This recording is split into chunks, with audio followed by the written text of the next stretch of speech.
रास की स्थिति आएगी। आश्विन का महीना है, कुंवर का महीना, और उसमें भी शुक्ल पक्ष है, पूर्णिमा की तिथि है। आज रात्रि की बेला होने के लिए जा रही। यमुना की पुलन की शोभा अद्भुत है। क्या प्रकृति सुंदर बन गई। जब इंसान कोई काम करता है, उत्सव मनाता है तो सजावट करता है, पर भगवान जब कोई सुंदर लीला करते हैं तो प्रकृति स्वयं दुल्हन बन जाती है। सुंदर बन गई प्रकृति। सुखदेव जी कह रहे हैं, भगवान पिता रात्रि शरदोत्फुल्ल मल्लिका वीक्षरन्तु मनश्चक्रे योग माया उपाश्रिता।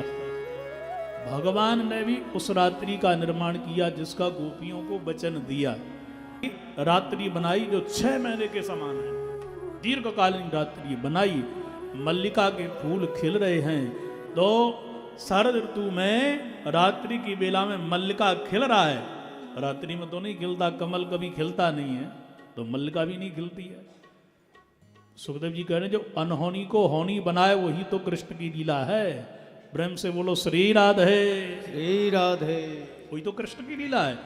मन को छलायमान किया, योग माया का आश्रय लिया। योग माया का अर्थ है श्री राधा रानी, योग माया का अर्थ है श्री बंसी जी, वेणु। अधर ओष्ठों पर धारण कर लिया, और दिव्य रास को करने के लिए गोपियन को बुलाने को श्री कृष्ण ने उस बंसी को बजाया। ऐसी सुंदर मधुर तान परीक्षित। इसलिए भागवत में जो बजाया वो तो नहीं लिखा, पर गोपियों ने सुना वो लिख दिया। क्या लिखा है?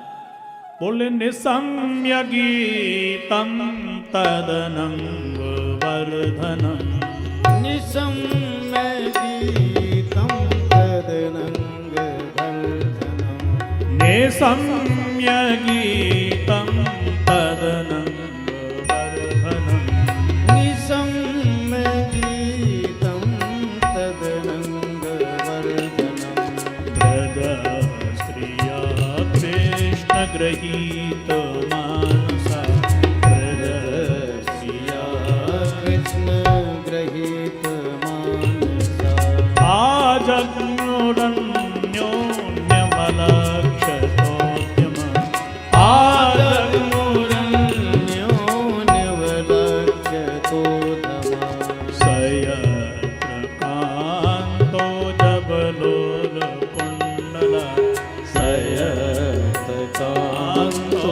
जबलोलकुण्डला, निसम्य गीतं तदनंग वर्धनम, निसम्य गाइए सभी लोग। तदनंग वर्धनम, निसम्य गीतं, निसम्य गीतम, निसम्य गीतम तदनंग वर्धनम। गोपियों ने गोविंद के द्वारा बजाई भई गीत के सुंदर मधुर गान का जब कानों में दिव्य आनंद लीन हो, तो व्रत की गोपी दौड़ पड़ी। अब बजाया क्या देखो, प्रेम से बोलो श्री राधे। श्री राधे। जरा जो नींद में आए उनको जोर से सुनाई दीजो। अब बजाया तब तो नहीं लिखा देखो यहां कुछ भी, पर सुना गोपियों ने तो क्या सुना? निसम्य गीतम। कौन सा गीत है? ओम क्लीं, एक अक्षर है। तो बंसी जी के रूप में कलिकाल में श्री हेत हरिवंश महाप्रभु जी अवतार लेकर के आए। राधा वल्लभ संप्रदाय के जो पद लिखे हैं वो सब बंसी जी में जो गाए ठाकुर जी ने, वो सारे के सारे पद हैं। किसी ने सुना नहीं, समझा नहीं, पर बंसी में जो गाया गया वो गोपियों ने सुन लिया, समझ लिया। महाप्रभु जी ने बंसी का अवतार धारण करके फिर इन गीतों को गाया है।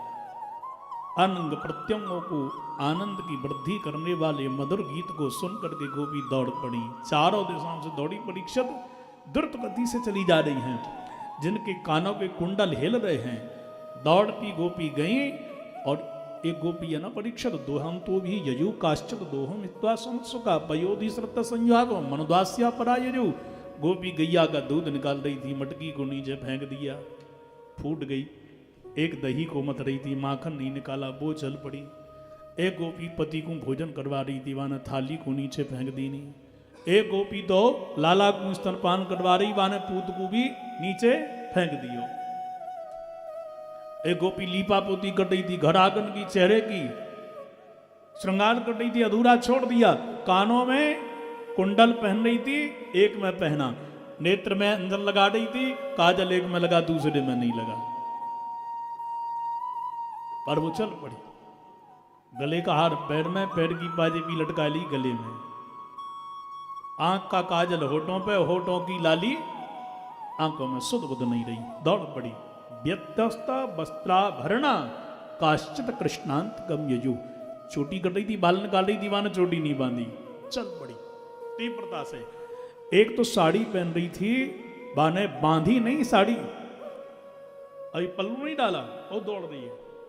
एक ने श्रृंगार बढ़िया किया, 16 श्रृंगार करके सज के बंसी सुन के चली। पति बोला कहाँ जा रही है? बोले लाला से मिलने को नहीं जाएगी, बारात जाने दो। बोले ना, बिल्कुल न जाएगी।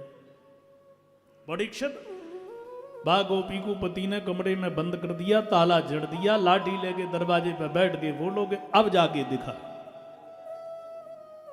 और टीली सबसे पहले मिली ठाकुर जी से। वो कैसे? बोले उसने तुरंत समाधि लगाई और विरह की अग्नि में प्राण को त्याग करके प्राणेश्वर बंसी वाले कृष्ण से सबसे पहले जाकर के मिली। अब ये गोपी जा रही हैं, देखो आज संदेह लीला। ये लीला क्या है?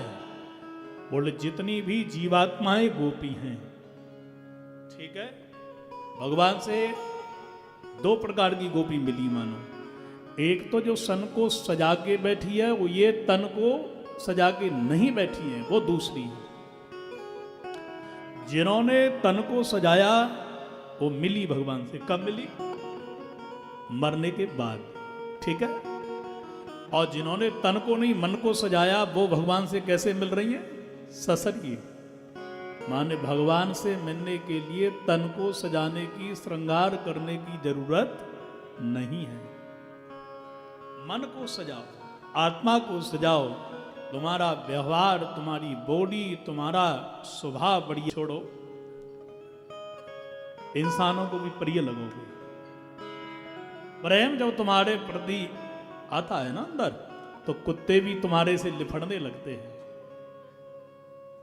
महाप्रभु जी ने जब वृंदावन जाकर के दिव्य संकीर्तन किया, और मृग भी खड़े, हिरण भी खड़े, सारे पशु पक्षी आकर के कीर्तन में मस्त हो गए। प्रेम था। इंसान के अंदर प्रेम आ जाए, इंसान से इंसान प्रेम करता है, तो सारे विकार मिट जाते हैं, भेद मिट जाते हैं। और वही प्रेम जब हम परमात्मा से करेंगे तो क्या नहीं मिलेगा? बोलो राधे राधे। राधे राधे।